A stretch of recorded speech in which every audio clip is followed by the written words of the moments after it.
அவர் கேடகமாக இருந்தவர் நம்மை பாதுகாக்கிறார். அந்த பாடலை பாடும்போது எனக்கு ஒரு சாட்சி ஞாபகம் வருகிறது.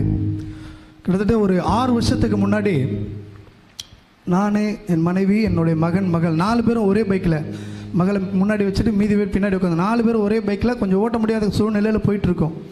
ஒரு பிரிட்ஜு மேலே ஏறுறோம். பிரிட்ஜு மேலே ஏறி கரெக்டாக நடு பிரிட்ஜு, ஆனால் ஓரமாக தான் போயிட்டுருக்கேன்.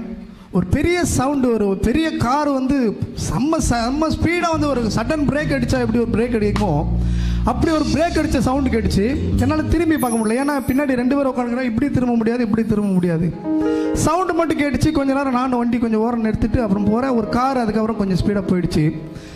என்ன நடந்தது தெரியல. அதுக்கப்புறம் பின்னாடி வந்த அந்த பைக்கில் வந்தவங்க, ஆட்டோவில் வந்து சொன்னாங்க, கொஞ்சம் மிஸ்ஸுங்க, உங்கள் பின்னாடி வந்த காரு ஓவர் ஸ்பீடில் வந்து ஒரு ஒரு 2 செகண்டுக்குள்ளே உங்களை இடிச்சிருக்கோம். ஒருவேளை இடிச்சிருந்தா நீங்கள் என்ன பண்ணியிருப்பீங்கன்னா, பிரிட்ஜிலேருந்து கீழே வரைக்கும் தேய்ச்சிட்டே போயிருப்பீங்க. இல்லை சைடில் போனதெல்லாம் கொஞ்சம் ஓரமாக இடிச்சிருந்தா பிரிட்ஜு மேலேருந்து நீங்கள் 4 பேர் கீழே விழுந்திருப்பீங்க. ஏதோ அங்கே ஒயிட் ட்ரெஸ், 4 பேர் ஒயிட் ட்ரெஸ் போட்டிருக்கோம், நீங்கள் கும்பிட்ற சாமி தான் உங்களை காப்பாற்றுச்சு அப்படின்னு சொல்லிட்டு போகும்போது அப்போ தான் யோசனை பண்ணுறேன். இந்த வரி அந்த அன்றைக்கி போயிட்டு அந்த சபையில் அங்கே பாட்டு பாடுறேன்.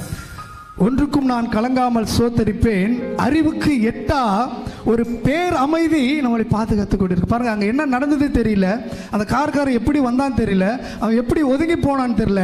கர்த்தர் அந்த இடத்துல பேர் அமைதியாய் அவர் எங்களை பாதுகாத்திருக்கிறார். அல்லேலூயா. இன்னைக்கும் நான் அந்த கர்த்தருக்கு அந்த காரியத்துக்காக நான் நன்றி செலுத்துகிறேன்.